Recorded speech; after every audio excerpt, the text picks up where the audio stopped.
मेरा नाम मान्या है। मेरी एक बेटी और एक बेटा है। मेरी बेटी की शादी हो चुकी है और बेटा भी विवाहित है। मेरा बेटा अक्सर नौकरी की वजह से बाहर रहता है, जबकि बहू मेरे पास रहती है। मेरी बेटी की शादी को 2 साल हो चुके हैं और बेटी की शादी को 1 साल। एक दिन मेरी बेटी अनु ने मुझे फ़ोन करके बताया कि उसके पति की नौकरी चली गई है। अब उन दोनों के लिए मुसीबतें बढ़ गई थी। मैंने तुरंत उसे अपने घर बुलाने का फैसला किया ताकि मैं उसकी मदद कर सकूं। अगले दिन वे मुझसे मिलने आई। जब वे आई तो उसके चेहरे पर तनाव साफ दिखाई रहा था। मैंने उन्हें कहा था कि जब तक दामाद को नई नौकरी नहीं मिल जाती तब तक मेरे साथ रह सकते हैं, लेकिन इसके बाद मेरी बहू की अनु के प्रति सहानुभूति कम होने लगी। एक दिन मैंने बहू को गुस्से में कहा कि अगर उसे मेरी बेटी से परेशानी है तो उसे अपने घर चले जाना चाहिए। मेरे ये कहने पर उसे बहुत गुस्सा आया और उसने तुरंत अपनी बैग भरकर अपने घर जाने का निर्णय लिया। उसके जाने के बाद मेरी बेटी घर में पहले की तरह सहज हो गई। कुछ दिनों बाद दामाद अचानक मेरे कमरे में आए। उस समय मैं अपनी अलमारी में कपड़े निकाल रही थी क्योंकि मुझे एक दोस्त की बेटी की शादी में जाना था। मैंने कुछ साड़ियाँ अलग रखी थी और जब मैं एक साड़ी के ब्लाउज़ को ट्राई कर रही थी तभी दामाद बिना दरवाज़ा खटखटाए कमरे में आ गए। उन्हें देखकर मैंने तुरंत अपना चेहरा पीछे कर लिया। ये सब बहुत अंतरिक्ष था और मुझे लगा कि इससे मुझे और दामाद जी दोनों को शर्मिंदगी महसूस हो रही है। मैं जल्द से जल्द अपने आप को ठीक कर लिया और जैसे ही मैंने साड़ी को समेट मैं दामाद जी की ओर मुड़ी और देखा और घर में मैं बहू के साथ अकेले रहने के कारण मैं दरवाज़ा लॉक करने की आदत नहीं रखती, इसीलिए दरवाज़ा हमेशा खुला रहता है। आज भी मैंने दरवाज़ा ठीक से नहीं बंद किया था। जैसे ही मैं दामाद जी की ओर मुड़ी देखा कि वे मेरे बेड के पास खड़े थे। दामाद जी ने कहा, सासू माँ, मैं अचानक आपके कमरे में आ गया, इसके लिए माफ़ कीजिए। उन्होंने माफ़ी मांगने के बाद मुझे थोड़ा दूरी बनाते हुए कहा, सासू माँ, आप जो कुछ भी मेरे और अनु के लिए कर रही हैं ये सच में बहुत बड़ी बात है। आजकल तो दामाद जी को घर में ठिकाना देने वाली सिर्फ माताएं होती हैं, लेकिन आप मुझे अपने बेटे की तरह संभाल रहे हैं। चिंता मत करें, मैं ज़्यादा दिन यहाँ नहीं रहूँगा। आखिरकार मैं इस घर का दामाद हूँ और दामाद को ससुराल में ज़्यादा दिन रहना शोभा नहीं देता। मैं जल्दी से जल्द नौकरी की तलाश में हूँ। मैं दामाद जी से कहा, दामाद जी, आपको मुझे धन्यवाद कहने की ज़रूरत नहीं है। और हाँ, आप इस घर के इकलौते दामाद हैं। आपको कोई शर्म नहीं होनी चाहिए। इस घर में आप अपने आप को पूरी तरह से अपना समझे। मेरी बात सुनकर दामाद जी ने मुझे अचानक गले लगा लिया और कहा, सासू माँ, मैं आपका उपकार का कितना कर्ज चुकाऊंगा ये मुझे भी नहीं पता। जब दामाद जी ने मुझे गले लगाया मैं चौंक गई। आखिरकार और हमारा रिश्ता इतना खुल नहीं था। मैंने सोचा कि ये नई पीढ़ी की सोच हो सकती है जिसमें दामाद जी ने अपनी सास से बिना झिझक बातचीत करते हैं। धीरे धीरे मेरे मन में कुछ अनचाही बातें आने लगी। मुझे ऐसा लगने लगा कि अनु और दामाद जी के बीच कुछ ठीक नहीं था। एक रात जब मैं अनु के कमरे से निकल रही थी तो मुझे उसके कमरे से बड़बड़ाने की आवाज़ सुनाई दी। मुझे यकीन था कि उनके बीच कुछ विवाद चल रहा है। ये सुनकर मैं सीधे उनके कमरे में गई। वहाँ जाकर मैंने देखा कि अनु अपने पति को उल्टा सीधा बोल रही थी। उसने कहा, 15 दिन हो गए हैं, लेकिन इस आदमी ने अभी तक नई नौकरी नहीं पाई। पूरे दिन लैपटॉप पर बैठकर क्या कर रहा है। घर में रहकर मेरे पति का सर खराब हो गया है और अब वह मुझे तेल की मालिश की मांग कर रहा है। मैं इस बेकार इंसान की मालिश नहीं करूँगी।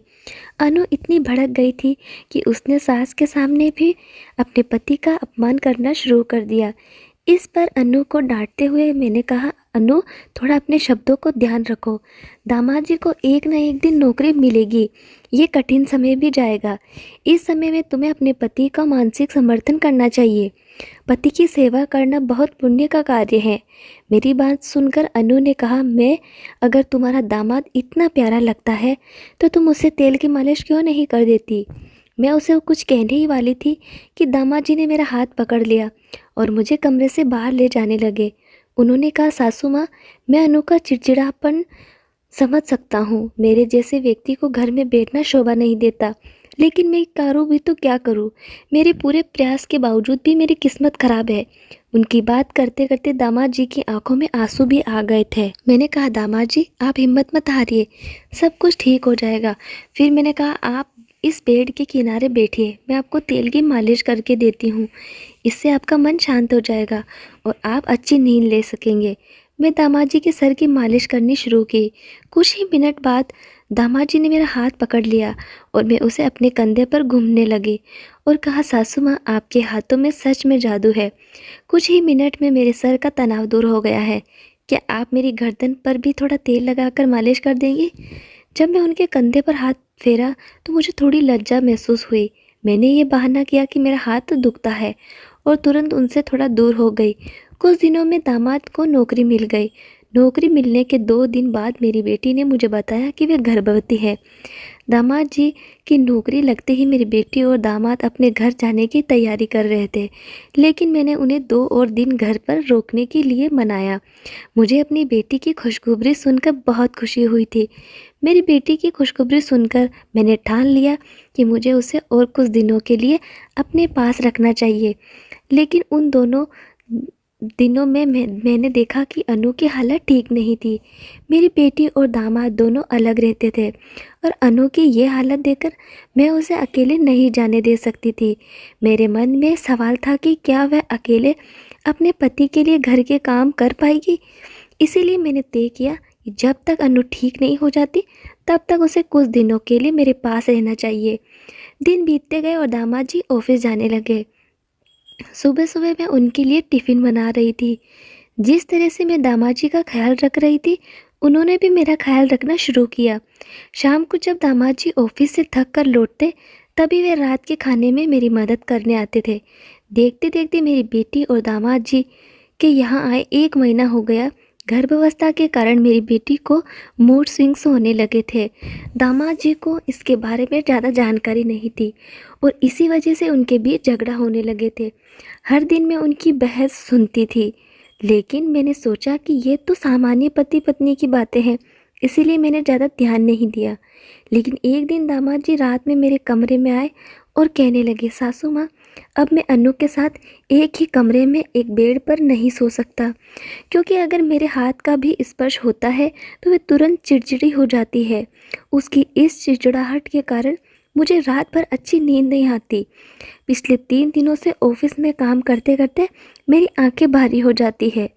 मैंने दामाद जी से कहा, दामाद जी अनु जिस स्थिति में है, कभी कभी महिलाओं को चिड़चिड़ापन बढ़ जाता है, तुम्हें ऐसे समझाना चाहिए। दामाद जी को सलाह दी कि उन्हें अपनी पत्नी को समझाना चाहिए, लेकिन उन्होंने कहा मैं उसे समझाता हूँ, लेकिन अब मेरे आराम का भी सवाल है। अगर मैं ठीक से आराम नहीं किया तो मैं नौकरी सही से नहीं कर पाऊँगा।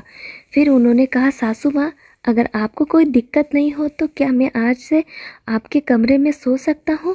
मैं तुरंत हाँ नहीं कहा, लेकिन मैंने देखा कि दामाद जी के पास मुझे मदद मांगने के अलावा कोई और विकल्प नहीं था। इसीलिए मैंने बिना किसी संदेह के उन्हें मेरे कमरे में सोने की अनुमति दे दी। मैंने सोचने में समय लगाया कि दामाद जी का मेरे कमरे में सोने का इरादा क्या था।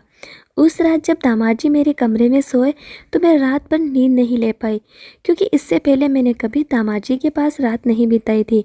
दामाद जी के कमरे में होने की वजह से मैंने चेंज नहीं किया और साड़ी में ही सो गई। रात भर साड़ी पहने रहने की वजह से मुझे नींद नहीं आई। अगली रात जब मैं सोने जा रही थी तब उन्होंने कहा, सासू माँ कल रात आप सो नहीं पाई। मुझे पता है, मैंने आपको पहले भी गाउन में देखा है। आपको मुझसे शर्माने की कोई ज़रूरत नहीं है। अगर आपको रात भर साड़ी पहनने में दिक्कत हो रही है तो आप रोज़ की तरह गाउन पहन सकती है। मुझे मानिए, मैं आपका दामाद नहीं बल्कि आपका बेटा हूँ।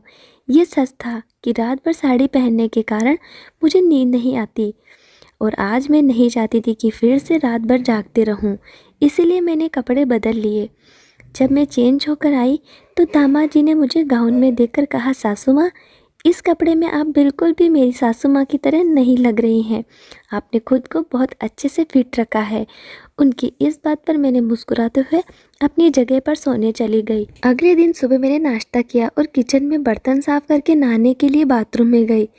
जैसे ही मैं बाथरूम में गई, साबुन के पानी पर मेरे पाँव फिसल गया और मैं ज़मीन पर गिर गई। मेरी कमर में दर्द होने लगा और मुझे उठने में परेशानी होने लगी। मैं अनु को आवाज़ दी, लेकिन वह अपने कमरे से नहीं आई। फिर दामाद जी दौड़ते हुए मेरे कमरे में आए और उन्होंने मुझे बाथरूम में गिरा हुआ देखकर तुरंत अंदर आए और मुझे उठाकर अपने बेड पर ले गए। उस समय मेरी कमर में बहुत दर्द हो रहा था। दामाद जी ने तुरंत मेरे लिए गर्म पानी की बोतल ला कर दी। मैंने देखा कि वे ऑफिस के लिए निकले थे, लेकिन मेरी मदद करते समय उन्होंने अपने ऑफिस के कपड़ों को भी चेंज कर दिया। दामाद जी ने मुझे मदद करते समय एक पल के लिए भी पीछे मुड़कर नहीं देखा। अनु कुछ समय बाद मेरे कमरे में आई, लेकिन क्योंकि वे गर्भवती थी, वह मेरी मदद नहीं कर पाई। मेरी बेटी के आने का इंतज़ार करने के बजाय दामाद जी ने मेरी मदद की। उन्होंने मुझे अस्पताल ले जाने की कोशिश की, लेकिन मैंने उनसे मना कर दिया। कुछ दिनों मेरा दर्द ठीक हो जाएगा, थोड़े आराम से सब सही हो जाएगा। मेरी बात सुनकर दामाद जी रुक गए और ऑफिस जाते समय अनु से कहा, जब तक मैं घर नहीं आता सासू माँ का ध्यान रखना। शाम को घर वापस आने पर दामाद जी ने खुद ही खाना बनाया, क्योंकि अनु को परेशानी हो रही थी। इस वजह से वे किचन में काम नहीं कर पा रही थी। रात में जब दामाद जी मेरे कमरे में सोने के लिए आए तो मैंने देखा कि मैं अपनी कमर को पकड़कर बैठी हुई थी। दामाद जी बाम लेकर आए और कहा, सासू माँ, मैं आपको थोड़ा बाम लगा दूँ, इससे आपका दर्द थोड़ा ठीक हो जाएगा। मुझे दामाद जी से मदद मांगने में झिझक हो रही थी, लेकिन उन्होंने बहुत जोर दिया। उन्होंने कहा, अनु तो गर्भवती है, इसीलिए वह आपकी ज़्यादा सेवा नहीं कर पाएगी। यह सब भगवान ने आपके दामाद को आपकी सेवा करने के लिए ही किया है। मैंने लाख कोशिश की मैं दामाद जी से मदद न लूं, लेकिन उन्होंने मुझे बाम लगाना शुरू किया। जिस तरह से उन्होंने मेरे कमर पर हाथ से बाम लगाया, वह सब कुछ अलग सा लग रहा था। धीरे धीरे मुझे नींद आने लगी। जब बार बार दामाद जी का स्पर्श होता तो मैं समझ नहीं पाई। आधी रात जब मेरी आँख खुली तो मैंने देखा कि दामाद जी मेरे बहुत करीब सोए हुए हैं। इतना ही नहीं, बल्कि हमारी दोनों की चादर भी एक ही हो गई थी। ये सब देखकर मैंने तुरंत दामाद जी से दूर जाने की कोशिश की, लेकिन इधर उधर सरकने के कारण मेरी कमर फिर से दर्द करने लगी और मेरे मुंह से आवाज़ निकल गई। मेरी आवाज़ सुनते ही दामाद जी जाग गए। मुझे ऐसा लगा जैसे वे पहले से ही सोने का नाटक कर रहे थे। मैंने उन्हें तिरस्कार से देखा, लेकिन फिर भी उनके व्यवहार पर ध्यान नहीं दिया। अगले दिन जब मुझे खांसी आई तो दामाद जी ने तुरंत मेरी पीठ पर हाथ फेरना शुरू किया। मेरी खांसी खत्म हो गई, लेकिन उनका हाथ मेरी पीठ पर अभी भी वैसे ही था। मुझे अब दामाद जी के साथ अपने कमरे को साझा करना पसंद नहीं आ रहा था, क्योंकि उनकी मेरी तरफ ही देखभाल अब मुझे कुछ और ही संकेत दे रही थी। दूसरे दिन दोपहर में जब अनु मेरे कमरे में आई तो मैंने उससे कहा, तो मेरी बहू को घर बुलाने वाली हूँ। मुझे घर के काम करने में दिक्कत हो रही थी, इसीलिए अगर बहू घर पर रहेगी तो वह घर पर ध्यान दे सकेगी। इस पर अनु ने कहा, माँ, पिछले कुछ दिनों से तुम्हारा दामाद मेरे बजाय तुम्हारा ज़्यादा ख्याल रख रहे हैं, फिर भी आप अपनी बहू और बच्चे को क्यों बुलाना चाहती हो? क्या तुम्हारा दामाद तुम्हारे लिए काफ़ी नहीं है? जो बात मैं कहना चाहती थी वह अनु को समझ में नहीं आई। रात में मैं दामाद जी से बात करने का फैसला किया। जब रात में मैं दामाद जी के कमरे में आई तो मैं उनसे कहा, आज से तुम अनु के साथ उसके कमरे में सो जाओ, उसे अकेले सोने के लिए मत छोड़ो। कुछ दिनों में मेरी बहू वापस आएगी, तब वह मेरे कमरे में सोएगी। इस पर दामाद जी ने कहा, सासू माँ, मैं आपकी देखभाल कर रहा हूँ, क्या मुझे आपने पराया समझ लिया है? इतना कहकर वे कमरे से बाहर निकल गए। शायद उन्हें मेरी बात पर नाराज़गी हुई थी। तब मैं धीरे धीरे कदम बढ़ाते हुए दामाद जी को समझाने के लिए अपने कमरे में बाहर निकली। दामाद जी अनु के कमरे में थे और जैसे ही मैं उनके कमरे के बाहर गई, मैं उनकी और मेरी बेटी की बातें सुनी। मेरी बेटी कह रही थी, मनीष, तुमसे तो कुछ भी काम नहीं हो रहा है। पिछले कुछ दिनों से मैं सब कुछ कर रही हूँ और अब तक मेरी माँ की नज़र में तुम अपनी छवि बनाने में असफल हो। दामाद जी चुप थे और मेरी बेटी आगे बोली, क्या तुम्हें याद है कि हमें इस घर को अपने नाम पर करवाना है? तुम्हारी पेंशन में मैं अपना हिस्सा नहीं देख सकती। तुम्हारे परिवार में तो 2 कमरे ही हैं और मेरी माँ के पास भी 2 घर हैं। मैं चाहती हूँ कि कम से कम एक घर मेरे नाम पर हो जाए और इसके लिए मुझे किसी भी विवाद का सामना नहीं करना पड़े। उसने कहा, भैया और भाभी को घर बुलाने के बारे में मुझसे बात की थी। अगर वे दोनों घर आए तो वही नहीं तुरंत मेरे झूठ को पकड़ लेंगे। और यदि एक बार हम माँ के सामने झूठे पकड़े गए तो ये घर हमारा रह नहीं जाएगा। उनकी बातें सुनकर मैं चौंक गई। उन्होंने पिछले कुछ दिनों से मेरे पति जो चिंता दिखाई थी वे सब एक दिखावा था। मेरी बेटी ने खुद को गर्भवती बात कर मेरी भावनाओं से खेल किया था ताकि वे आधी जायदाद अपने नाम करा सके। शांति से वहाँ से अपने कमरे में चली गई। कुछ समय बाद मैंने करने के बावजूद देखा कि दामाजी फिर से मेरे कमरे में सोने आ गए। अगले दिन नाश्ते के समय बेटे और बहू को देखकर दामाद जी और अनु हैरान रह गए। अनु ने पूछा, माँ तुमने उसे यहाँ क्यों बुलाया? मैंने सोचा कि अब मुझे अपनी बात स्पष्ट करनी चाहिए। मैं अनु के पास जाकर कहा, मैंने रात को तुम्हारी और दामाद जी के बीच की बातें अपने कानों से सुनी है। तुम दामाद जी की छवि को लेकर भगवान से प्रार्थना करने लगी, जबकि तुमने अपनी बहू को झूठा साबित किया है। इतने दिनों से जब तुम बहू मेरी देखभाल कर रही थी, उसे बिना किसी विश्वास के यहाँ से भगा दिया।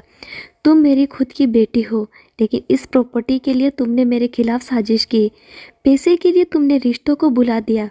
मैंने उन्हें कहा, इस घर की एक एड भी तुम्हारे नाम पर नहीं होगी। जो भी मेरी देखभाल करेगा यही प्रॉपर्टी उसकी होगी।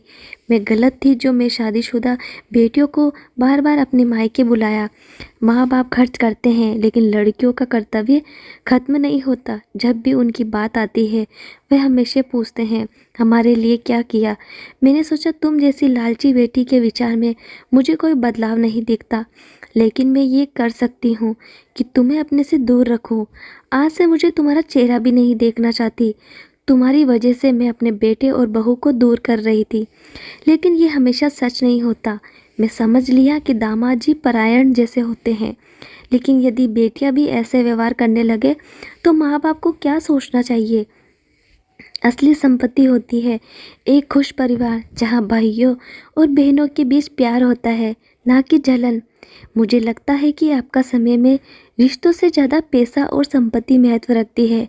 तो दोस्तों, स्टोरी को लाइक करें और चैनल को सब्सक्राइब ज़रूर करें। धन्यवाद।